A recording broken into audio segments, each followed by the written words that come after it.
எனக்கு அருமையானவர்களே, இந்த காலத்திலே நாம் எதிர்பார்த்து காத்து கொண்டிருக்கிறதான ஒரு வேத வாக்கியம், இதோ இங்கே என்றும் அங்கே என்றும் சொல்லப்படுவதற்கும் ஏதுவாயிராது. இதோ தேவனுடைய ராஜ்யம் உங்களுக்குள் இருக்கிறதே என்றார். அதாவது ஆண்டவருடைய ராஜ்யம் என்னது அப்படின்னு சொல்லி பரிசேயர் இங்கே இருக்கிறாங்க, அங்கே வருது, இதுதான் ஆண்டவருடைய ராஜ்யம்னு சொல்லி மக்களை ஏமாற்றுகிறதான ஒரு சூழல்.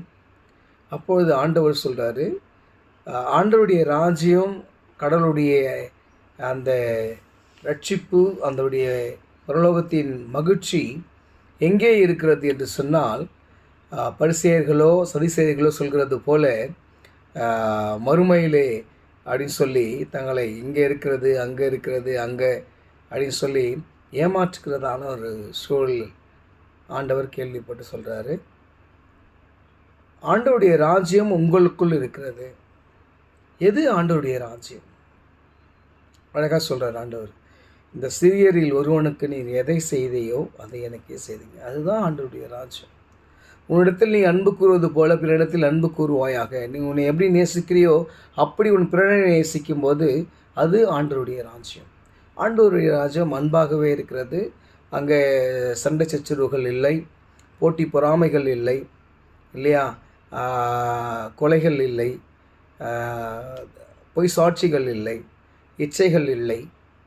அவருடைய ராஜ்யம் கர்த்தர் பரிசுத்தர் பசுத்தர் என்று அனைவரும் சேர்ந்து அன்போடு அவரை ஆராதிக்கிறதான ஒரு ராஜ்யம். அந்த அன்பு எங்கே இருக்கிறதோ, அந்த அன்பு எவரிடம் மகத்தானதாக இருக்கிறதோ அங்கே ஆண்டவருடைய ராஜ்யம் இருக்கிறது.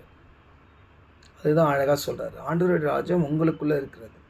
அவருடைய கற்பனைகளின்படி கீழ்ப்படிந்து, இல்லையா, அவரை நீ பற்றி கொண்டு நடக்கும்போது, உன்னை போல் நீ பிறனை நேசிக்கும்போது, உன்னிடத்தில் நீ அன்பு கூறுவது போல பிறனிடத்திலும் அன்பு கூறும்போது, உன்னிடத்தில் 2 அங்கிகள் இருந்தால் ஒரு அங்கியை பிறனுக்கு கொடுக்கும்போது, பசியுள்ளவனுக்கு ஆகாரம் கொடுக்கும்போது, கட்டுண்டனுக்கு விடுதலை கொடுக்கும்போது, இல்லையா, இப்பேற்பட்ட அந்த நற்செயல்களை செய்யும்போது நீ அந்த செய்கிறவர்களிடத்திலே ஆண்டவருடைய ராஜ்யம் இருக்கிறது. ஆண்டவருடைய அன்பு அவங்களிடத்தில் இருக்கிறது. தேவ ராஜ்யம் அவர்களிடத்தில் இருக்கிறது. விசுவாசிங்க.